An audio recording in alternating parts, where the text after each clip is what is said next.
Readers.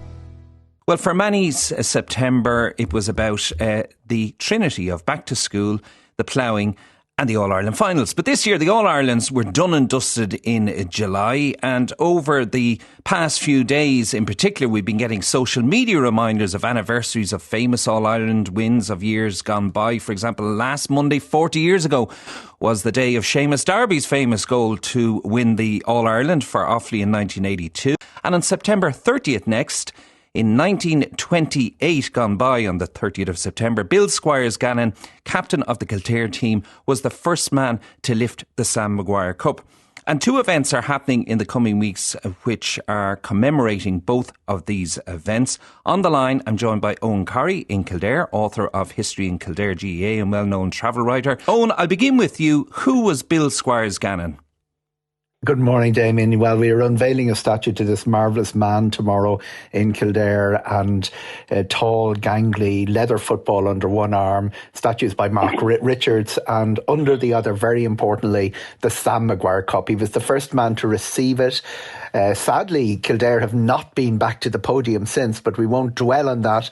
But it's a commemoration of somebody that was a larger-than-life character on the field, very tall, his played at midfield, very diminutive midfield partner, Joe Loughlin. And it celebrates really everything that the GA did in that 1920s period, because we'd just come out of the Civil War, Damien.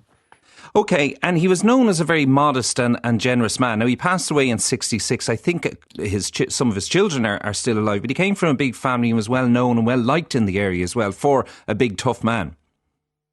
Very much, and as you say, modest. He was, incredibly, famously fit, and that's why he was brought into that role, that sort of big catch role, when the teams were reduced from 17 to 15 aside. Winning the ball at midfield became the sort of the key thing, and he was brought into a position that had previously been held by Larry Stanley, who competed in the high jump for Ireland at the Olympics.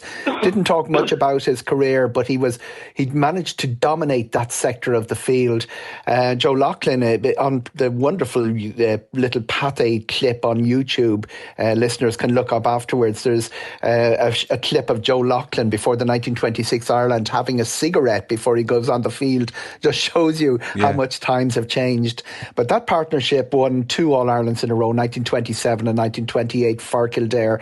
And the fitness was, the training methods weren't quite what they are now, but he was a very hard-working man. He was out milking cows on the evening of the All-Ireland final, and mowing hay and doing all of the hard agricultural graft work that kept him in marvellous condition. Yeah, the original strength and conditioning of the GAA, and as you said, a sculpture has been unveiled tomorrow in Kildare town to remember Bill Squires Gannon, and all are welcome tomorrow at 11 o'clock outside the Heritage Centre on Market Square in Kildare town to witness the official unveiling of a statue to Bill Squires Gannon. So nice to remember both of those men. George and Eoghan, thank you.